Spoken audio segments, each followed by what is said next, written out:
Should you pay the insane premium for a PSA 10? And how much more are Jaws cards now than Zions? I'll cover those topics and more today on Data Dive.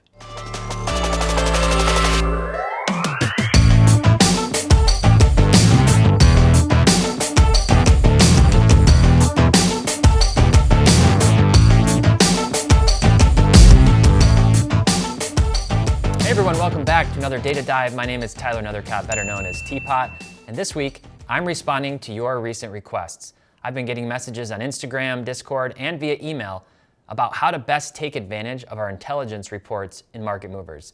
So that's what we're going to be talking about. We're going to get our hands a little bit dirty again with ratios. And let's get started right away with grade ratios.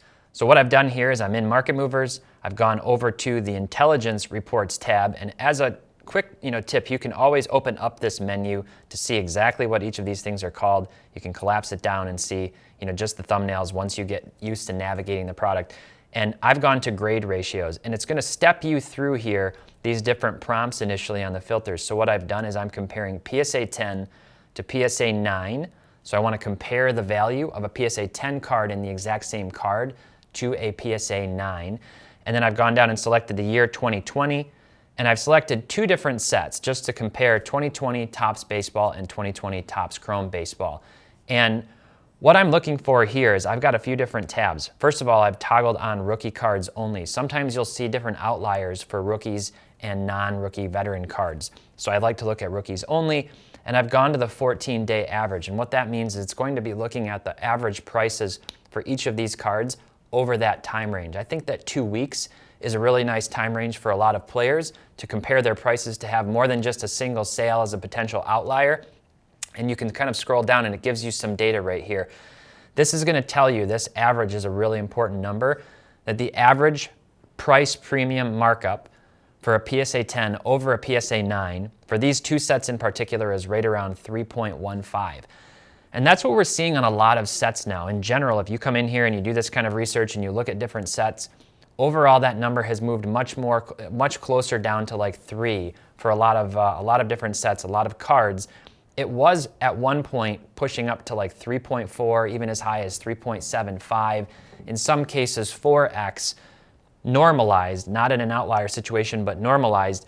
That number has come down closer to 3.15 now. And I'm going to scroll down, and what I'm looking at here is the list of all the cards that got pulled in that had sales in both of these grades. So you'll notice this is the same card in both cases, the same player, the same set, the same variation, but in a PSA 10 versus a PSA 9. You got the population count data right there, and this is just showing you all of those cards that you can scroll down through. And we have quite a few of these cards from this set, which is really nice because you get a nice data sample set. So if I scroll back up to the top, let me show you that this little exclamation point is going to tell you that this card is more than one standard deviation from the average. So in other words, that card, or those two cards, that price multiplier is an outlier. And in this case, you might see this in many cases where the PSA 10 of a card, not necessarily highly sought after, is a lower price, around $20 to $30, that the multiplier might be much higher on a PSA 9. In this case, you see PSA 9s, this one apparently went for $3. And there was probably shipping on that, which doesn't get factored into our prices of $4 or $5. But in this case, this is an outlier. But let's scroll down a little bit more here, and you can see there are a handful of these. So what it's doing, again, is it's comparing this standard deviation to the average. And you can see, for example, Bo Bichette. So this is his PSA 10 gold, Pop 57, $622 and $94 for his PSA 9. That's a multiplier of 6.6. That immediately makes me think, well, what's going on there? What you can do is you can kind of triangulate this to see like which one of those cards seems like it's out of balance. Is the PSA 10 too high? Is that an outlier based on other similar variations of different players? Or is the PSA 9 too low? And so what I've done, I'll just show you an example, and we're going to come back to grade ratios, is I've gone to variation ratios, and I've run the same set here, 2020 Topps Baseball, and I want to see all the gold cards compared to base. And I can kind of scroll down here. And what I can see is that the average markup, based on a somewhat limited sample set, again, this is last 14 days, is at 15x. This is comparing the gold, which is numbered, of course, serial numbered to 2020, to the base card in the same set in a PSA 10. And scrolling down, I can see that Bo Bichette's PSA 10 gold compared to his PSA 10 base is at a 24x multiplier, which is obviously an outlier on this data set. And if I scroll down all the way on the other end, Bo Bichette's PSA 9 gold compared to his PSA 9 base is just an 8x multiplier. So there's a huge discrepancy there. It looks like to me that actually the gold might be too high, and the 10 might be too high on the gold, and the 9 might be too low. There could actually be room for these to merge together. Now, if we go back, I can actually look at 30-day average too and get even more data in there. This average drops down a little bit more, but again, I think this is a pretty big outlier. Now, if we go back to the intelligence reports for grades, I do see that, the population 57 and pop 157, it looks like, there's very few of these cards graded in a PSA 10 for Bo Bichette. Sometimes that's another factor that you see. So as we're going through this, there's nothing that screams like immediately like, whoa, that's super messed up, buy now, buy now, buy now. You need to kind of understand the context of the set, of the product. A lot of that has to do with doing your research and understanding what you're going after. But you can see this in cases where it's a low pop card, they're not hitting the market very often in that PSA 10, that sometimes that ratio, that premium for the PSA 10 really gets driven up. So if we keep scrolling down, again, you get a lot of different options here, a lot of different examples. In this case, you only have, the 4x multiplier for Luis Robert's, PSA 10 versus PSA 9. Again, same scenario here, pop 49 versus 226. So rare on the Lubob, but if we keep scrolling down, you can do this in the other direction too. So what I can do is I can just sort these ratios in the other direction, and I'll just click it one more time. And now I can see the other end of the spectrum where, again, on these lower dollar cards, sometimes you have the PSA 10 going for right around the same price as a PSA 9. Sometimes that's just the day of the week. Some of these cards aren't as highly sought after. You can really see that on a lot of the lower players. But then some of these cases, with the high-end stuff still, you have Bo Bichette, his auto refractor at a PSA 10 sold for $855, whereas his PSA 9, $550, just a multiplier of 1.5. So what I like to do with these is I like to look for these outliers and then ask myself, do I think the 10 is too high, or do I think the 9 is too low? Or do I think the 10 is too low and the 9 is too high? Where's this going to balance out? And if you can find those opportunities, especially before they close, right? You're looking for ones not that recently sold, but ones that are for sale and a buy it now or ending on an auction soon. Sometimes you can get those on a great deal. Figure out what that number is. You can use these multipliers, and you can be aggressive with, sniping different auctions on eBay. If you go out and you say, okay, if I can get this card, at a more than a 4x discount when it's normally normalized at a 3x multiplier, that's when I'm going to put my max bid in at the last second. And maybe you can steal that card on an auction and feel really good about it, because a lot of times that does normalize. Anytime I've run these reports, and I've come in here over the last year since we've had intelligence reports in Market Movers and run these numbers, again, at an average level across a big data set, are always in that 3 to 3.5 range. So what that means, again, is that a lot of these things do normalize over time. So let's skip ahead again. Still on grade reports, on the grade ratios, and this time PSA 10 versus SGC 10. And this has been a conversation that we've discussed on Cards on the Table, on our Sports Card Investor channel. People ask us about this a lot. We had this question in our members only live stream recently. So I've compared, in this case, just Anthony Edwards and LaMelo Ball cards. So they're going to compare the same cards, same Anthony Edwards card in a PSA 10 to the SGC 10. And let's scroll down, and I can see on the 14-day average, a 2.51x multiplier for these guys. Now, I chose this set intentionally. I chose 2020 and these two players intentionally. Why did I do that? I wanted to demonstrate this was when PSA closed their doors. They basically closed the doors on getting Anthony Edwards and LaMelo Ball cards graded at any kind of an affordable rate while they closed, and then they reopened with Super Express only, and slowly have gotten to where they are today, which is a much better position. But when you scroll down, again, the reason why a lot of these multipliers are very high and why this is at a 2.5x multiplier on average to an SGC 10 is look at the pop counts. You can see pop 16, Pop 10, Pop 13. All these are very low. Even the Donruss, optic base cards, PSA, Pop 155, Pop 278. Compare those to 2018 or 2019 product for, Luka, Zion, Ja, Trey. Much higher population counts, even though the print runs were lower than because of that grading window being closed. Don't fall for this. Do not fall for this. I would say that in general, these pop counts are going to actually end up, much higher. This is actually a trap. I would say you're better off buying the SGC 10s and then waiting for the gap to close, because it will. Those PSA 10s are more likely to come down than they are to keep going up, or for that gap to grow or even stay the way it is.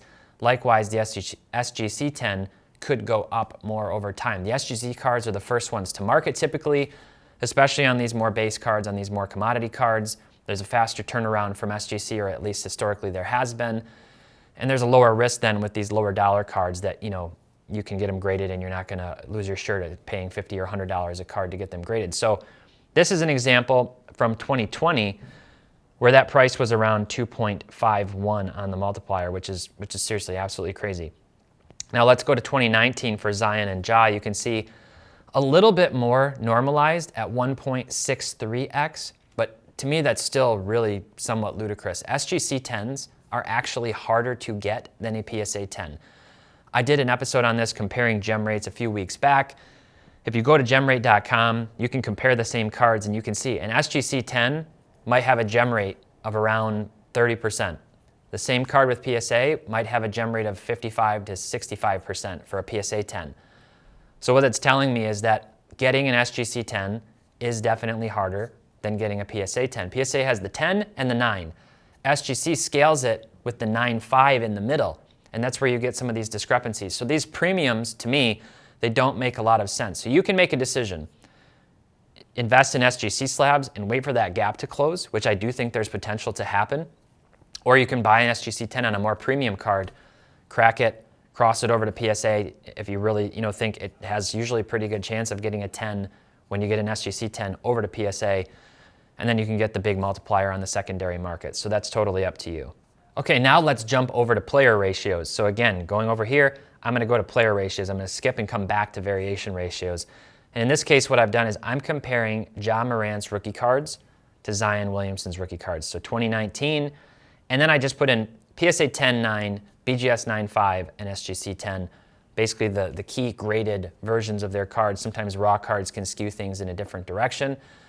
3 years ago, Zion Williamson was the most hyped basketball player since LeBron James, since Vince Carter. Obviously, he was the biggest name in a long, long time. And his cards obviously came out with a bang. It was Zion Mania, and then Ja Morant and the rest of the draft class were kind of an afterthought for everybody. Today, obviously not the case. We just had the horrible news, really the sad news, just for anybody who's a basketball fan, that Zion's out for the rest of the season. Obviously hasn't played at all this year. There's concerns about him being the next Greg Oden, which is really frustrating and scary, especially if you bought into the Zion, hype. Meanwhile, Ja solidifying his case as at least an MVP type player, an MVP candidate this season, even if he doesn't end up winning it. So again, on the last 14-day average, I'm scrolling down, I can see that Ja is now all the way up to almost 1.8 multiplier on average for Zion cards. And if I scroll down, this is a unique one. Again, this is where context really matters. You see this card and you ask, why is this random Chronicles Ja Morant card, in a PSA 10 that much more than Zion's card? And the answer is, if I click on this, we did an episode on this as well. You can see that Nipsey Hussle, the rapper who was in the background who tragically lost his life, he died and he was in the background of that photo, which is why certain fans have really gravitated toward that card as a really important, iconic one for Memphis fans. And so that's why there's a huge multiplier compared to Zion. Great shot of Zion going in for a typical dunk, but that's why there's the premium there. And if you keep scrolling down though, not as much of a story here on some of these, like the Shock. I mean, that is, again, that's a great photo of Ja, and he's dunking. Then you've got Zion over here just kind of dribbling the ball and making a funny facial expression. Sometimes those photos do really matter. Again, this is the one, obviously the iconic shot of Ja Morant missing the dunk, trying to go over K-Love. But you have a pretty awesome shot here of Zion throwing it down again. So you can scroll down and again, you can look at these outliers This, even in of itself, is super valuable if you're trying to comp out a card for one of these guys. Maybe there was a last sale comp for Ja, but not for a Zion card that you're looking at, or vice versa. You can come in here and then you can kind of go, oh, well, here's what I know, the average multiplier for these cards. That lets me believe that I can pay this amount of money for the other opposite one, even though there might not be a great recent sales comp. Now what's crazy, let's go over to popular card charts for a minute. And I just pulled up their Prism Silver PSA 10s, and we can go back basically since we've been tracking these cards back in 2020 when the graded ones started hitting the market. And at their high points, you know, you had Zion here more than roughly 2.5x what Ja was going for. So you had Zion at around, you know, $4,700 in that month, in the month of April of 2021, whereas Ja was at $1,800. And only recently in January did these finally even out. Now what's interesting is that specific on these Prism Silvers, that ratio is not at 1.77. It's not even close to that, honestly. You still have Ja only $300 more than Zion. So I think a lot of that has to do with the fact that the silver is the card that a lot of people bought. It's a card that a lot of people invested in. And they're probably reluctant as Zion fans to let go of those right now. They're probably not saying, I'm gonna have this fire sale.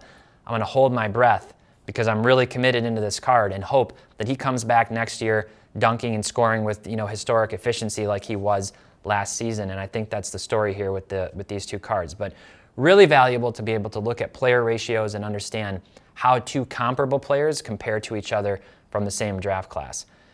Now finally, intelligence reports variation ratios.